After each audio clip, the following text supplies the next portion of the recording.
I'm looking at the Western entertainment industry right now, especially video games, but also TV shows, and it feels like the European Union industry. It's extremely regulated to the point where it's very difficult for creative minds to actually spread their wings and make interesting stories. And if you want to see what I'm talking about, all you gotta do is to watch stuff that came before 2016, and you will see just a massive night and day difference. Like right now, it feels as if someone wanting to make a TV show or a video game, it's going to require to have diversity in it. It's going to require to have inclusivity in it. It's going to require to focus on certain themes while avoiding certain others.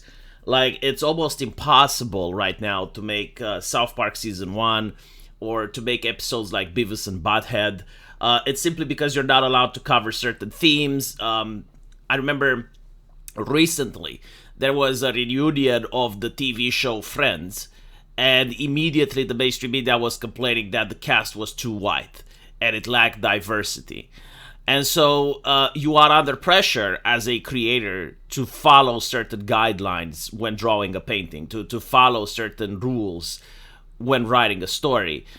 And this is not like independent decision. This is required. Like if you go on the website for Amazon or Netflix, they flat out state what they expect from their movies. And when you do have someone that somehow manages to push the boundary a little bit, you get someone like Dave Chappelle that goes into Netflix and makes something that is extremely popular and it's getting a lot of ratings. You immediately have people within these corporations breaking into the room of the directors and demanding that this guy gets canceled. And then they have walkouts and they have meetings, right? So, like, as you can see, there is a huge problem in the West right now because art shouldn't be treated as an industry. You shouldn't have an assembly line where every single product needs to fit certain expectations that are more than a list long. Like it's not just a couple of things where it's like, okay, well, the movie needs to fit into these criteria and make sure you don't step on these like 3 things.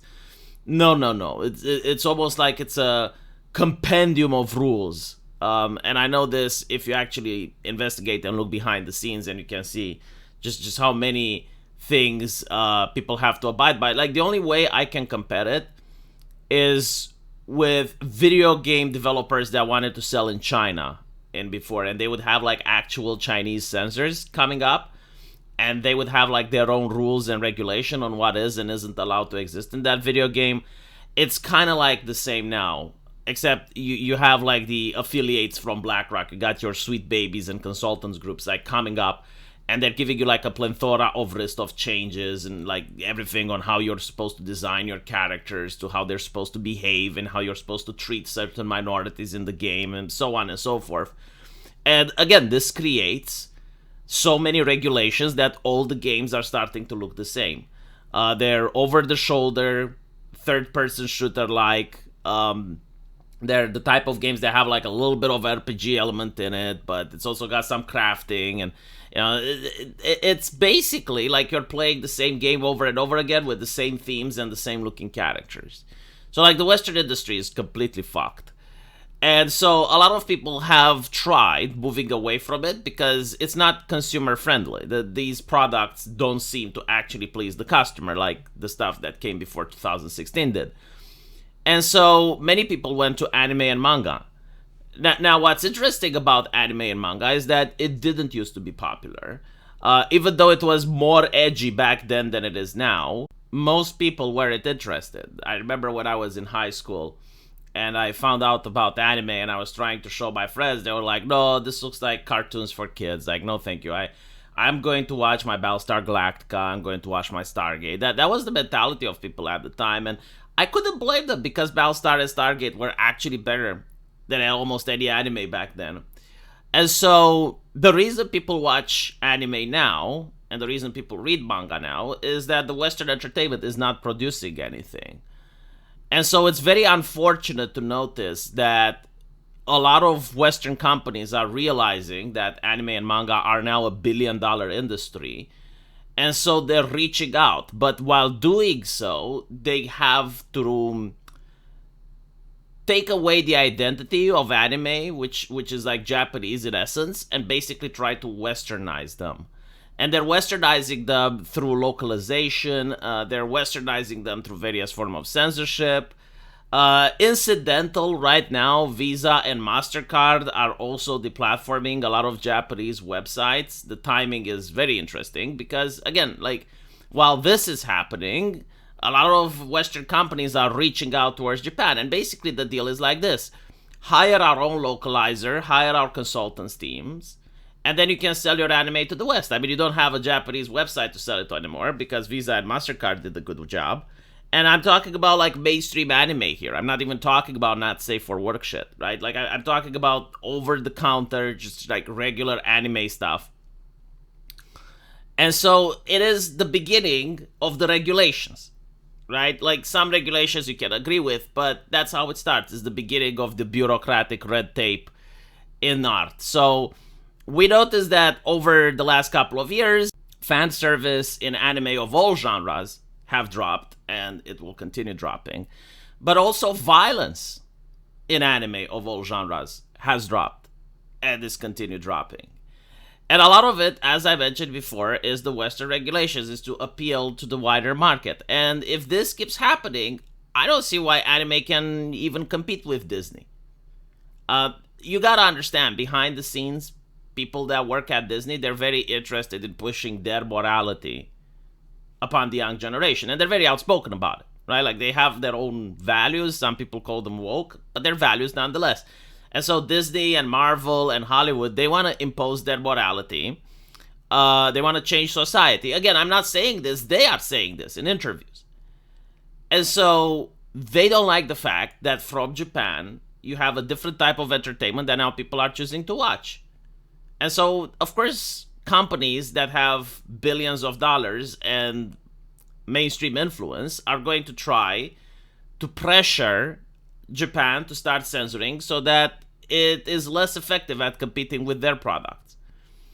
And it's getting to the point where you have Japanese people, again, I don't know the name of this manga, nor do I care, but it's just like the epitome of the trend, where you have someone that created a manga and is now asking people to pirate it because the translations are so bad. So I don't know about Kengan, I have no idea what it is, but apparently the author says that we decided to leave it up to a group of amateurs who translated it without permission and uploaded it illegally. The translation was far better than the official one. It would be pretty bad if they used the official version. No one would read it. I think there have been many works that didn't go well overseas because of translation issues.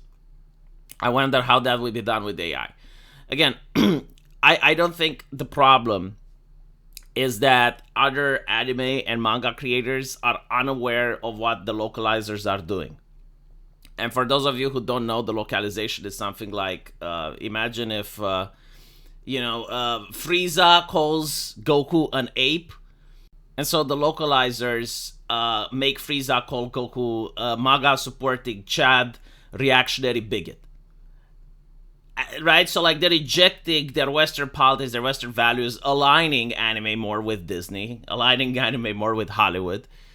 And I wouldn't be surprised if this keeps going on, if more and more Japanese websites, if they shut down, and the only way for Japanese artists who want their content to go international would be to go through Western companies.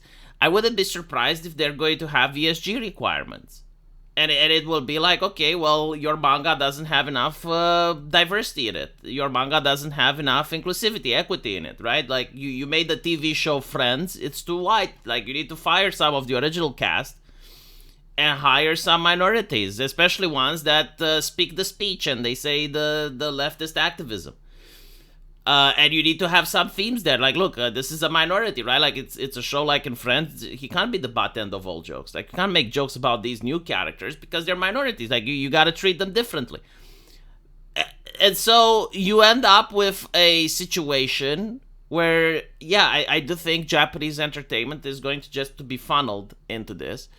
And so if Western entertainment doesn't change course, because we noticed it was a very bad year for AAA, so Some people hope that the companies are going to change course and maybe it won't matter. Like people won't watch anime in the future; they will just go back to Western stuff.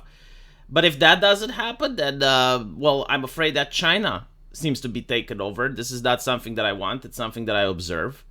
With video games like Wukong, and they're releasing now a GTA with anime girls and stuff. And so, yeah, I think like people are just going to move away from everything that's Western tainted, and they're just going to find alternatives. If not, there's always stuff that happened before 2016, so people are going to go and dig up into their archives. But whatever the case, this is not sustainable. Like this is not something that's good to have like the manga creator ask people to pirate his work. I definitely wonder like how much of this is happening at AAA, right? Because like AAA is all business and corporate. But at the end of the day, there's always like a creator, someone that actually writes the story and they get it butchered and censored to the point where they don't like the story, and it's heartbreaking when you find out about it. Let me know what you guys think though, and as usual, I will see you in the comment section. Take care.